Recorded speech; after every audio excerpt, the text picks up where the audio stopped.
നമസ്കാരം, ഞാൻ Sethulakshmi. Chemmanur international jewellers Kaumudi ഹെഡ്ലൈൻസിലേക്ക് സ്വാഗതം. Powered by ARMC. മൊഴിയിലെ പഴുതു തേടി പത്താൻകോട്ട് ഭീകരാക്രമണത്തിൽ SP സൽവിന്ദർ സിംഗ് NIA നിരീക്ഷണത്തിൽ. SP-യുടെ ഔദ്യോഗിക വാഹനം തട്ടിയെടുത്ത ഭീകരർ ഇയാളിൽ നിന്ന് സുരക്ഷാ രഹസ്യങ്ങൾ ചോർത്തിയിരിക്കാമെന്ന് സംശയം. സൽവിന്ദറും സഹായികളും കസ്റ്റഡിയിലാകുമെന്നും സൂചന. ദേശീയ അന്വേഷണ ഏജൻസിയുടെ ചോദ്യം ചെയ്യലിൽ സൽവിന്ദറിന്റെ മൊഴികളിലെ പൊരുത്തക്കേട് സംശയാസ്പദം. ഭീകരർ കാർ തട്ടിയെടുത്ത പാക് അതിർത്തി ഗ്രാമത്തിലേക്ക് അർദ്ധരാത്രി സമയത്ത് SP പോയത് ദുരൂഹം. ഭീകരർ തന്നെ കൊലപ്പെടുത്താതെ വിട്ടത് മുതിർന്ന പോലീസ് ഉദ്യോഗസ്ഥനെന്ന് അറിയാതെ എന്ന മൊഴിയും അവിശ്വസനീയം. കാർ തട്ടിയെടുത്ത ഭീകരരെ കുറിച്ച് സൽവിന്ദർ നൽകുന്ന വിവരങ്ങളിൽ പൊരുത്തക്കേട്. സംഘത്തിൽ 4 പേരുണ്ടായിരുന്നു എന്ന് ആദ്യം പറഞ്ഞ SP പിന്നീട് 5 ഭീകരരെന്ന് മൊഴി മാറ്റി. കണ്ണുകെട്ടിയതുകൊണ്ട് കൃത്യമായി എണ്ണം അറിയില്ലെന്ന് അതിനുശേഷം മാറ്റി പറഞ്ഞതും സംശയകരം. ഭീകരർ വിട്ടയച്ചതിനെ തുടർന്ന് താൻ വിവരം നൽകിയത് കൊണ്ടാണ് സുരക്ഷ കർശനമാക്കാൻ കഴിഞ്ഞതെന്ന് സൽവിന്ദറിന്റെ അവകാശവാദം. ഗുരുദാസ്പൂർ SP ആയ സൽവിന്ദറിന് ഏതെങ്കിലും ഭീകര സംഘടനകളുമായി ബന്ധമുണ്ടോ എന്ന കാര്യത്തിൽ വിശദാന്വേഷണം. സുരക്ഷയുടെ ജലരേഖ. പത്താൻകോട്ടെ സുരക്ഷാ പാളിച്ച സംബന്ധിച്ച് ആഭ്യന്തര പ്രതിരോധ മന്ത്രാലയങ്ങളുടെ രഹസ്യാന്വേഷണം. പാക് ഭീകരരെ ചെറുക്കുന്നതിൽ സുരക്ഷാപരമായ പിഴവുകൾ സംഭവിച്ചു എന്ന് പ്രതിരോധ മന്ത്രി മനോഹർ പരീക്കർ തുറന്ന് സമ്മതിച്ചത് ഇന്നലെ വൈകിട്ട്.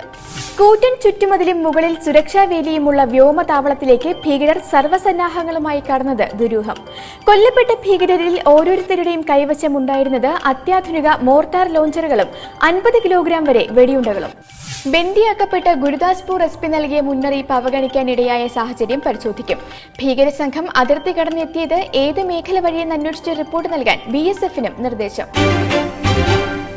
കെണിയാകുന്ന കേഡർ. സംസ്ഥാന സർക്കാരിനെ വെട്ടിലാക്കി വീണ്ടും പോലീസ് കേഡർ വിവാദം. വിജിലൻസ് ഡയറക്ടറുടെ DGP കേഡർ ഒഴിച്ചിട്ട് മറ്റു തസ്തികകളിൽ നിയോഗിതരായ ഋഷിരാജ് സിംഗിന്റെയും ലോക്നാഥ് ബെഹ്റയുടെയും ശമ്പളം തടഞ്ഞ് അക്കൗണ്ടന്റ് ജനറലുടെ നടപടി. ഉന്നത പോലീസ് തസ്തികകളിലെ നിയമന കാര്യത്തിൽ സർക്കാരിന്റെ നിലപാടുകൾ കാരണം ശമ്പളം മുടങ്ങിയതിനെതിരെ ചീഫ് സെക്രട്ടറിക്ക് സിംഗിന്റെയും ബെഹ്റയുടെയും കത്ത്. അടിയന്തര നടപടി സ്വീകരിച്ച് ശമ്പളം കിട്ടാൻ സാഹചര്യം ഒരുക്കണമെന്ന് ആവശ്യം. വിജിലൻസ് ഡയറക്ടറുടെ DGP കേഡർ തസ്തിക തരം താഴ്ത്തിയ സർക്കാർ ഋഷിരാജ് സിംഗിനെയും ബെഹ്റയെയും നിയമിച്ചത് യഥാക്രമം ജയിൽ, ഫയർഫോഴ്സ് മേധാവികളായി. ചട്ടവിരുദ്ധ നടപടി ചൂണ്ടിക്കാട്ടി ഇരുവരും നൽകിയ കത്തുകൾ അവഗണിച്ചെന്ന് ആക്ഷേപം. ആണവത്തിന്റെ ആശങ്കയിൽ. ലോകരാജ്യങ്ങളിൽ ആശങ്ക ഉയർത്തി ഉത്തര കൊറിയയുടെ അണുപരീക്ഷണം. ഭൂകമ്പ മാപിനിയിൽ 5.1 തീവ്രത രേഖപ്പെടുത്തിയ പ്രകമ്പനം അണുപരീക്ഷണത്തിന്റേതു തന്നെയെന്ന് ചൈനയും ദക്ഷിണ കൊറിയയും. തീവ്രതയേറിയ ഹൈഡ്രജൻ ബോംബ് പരീക്ഷണം അമേരിക്കയ്ക്കെതിരെയുള്ള പ്രതിരോധ നടപടികളുടെ ഭാഗമെന്ന് ഉത്തര കൊറിയയുടെ വിശദീകരണം. നേരത്തെ 3 തവണ അണുപരീക്ഷണം നടത്തിയിട്ടുള്ള ഉത്തര കൊറിയയുടെ നടപടിയിൽ രൂക്ഷ പ്രതികരണവുമായി അമേരിക്ക.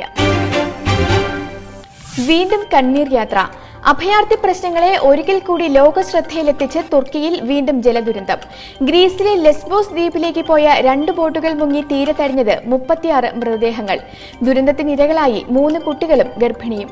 ഇവർ സഞ്ചരിച്ചിരുന്ന റബ്ബർ ബോട്ടുകൾ മോശം കാലാവസ്ഥയെ തുടർന്ന് പാറക്കെട്ടുകളിൽ ഇടിച്ചു മറിയുകയായിരുന്നു. 12 പേരെ രക്ഷപ്പെടുത്തിയതായി തീരരക്ഷാസേന. മെഡിറ്ററേനിയൻ കടലിൽ 1 വർഷത്തിനിടെ ബോട്ട് അപകടങ്ങളിൽ മരണപ്പെട്ടത് 37,000-ഓളം അഭയാർത്ഥികൾ. Chemmanur international jewellers Kaumudi headlines powered by ARMC സമാപിക്കുന്നു. അടുത്ത ഹെഡ്ലൈൻസ് 1 മണിക്കൂറിന് ശേഷം. നമസ്കാരം.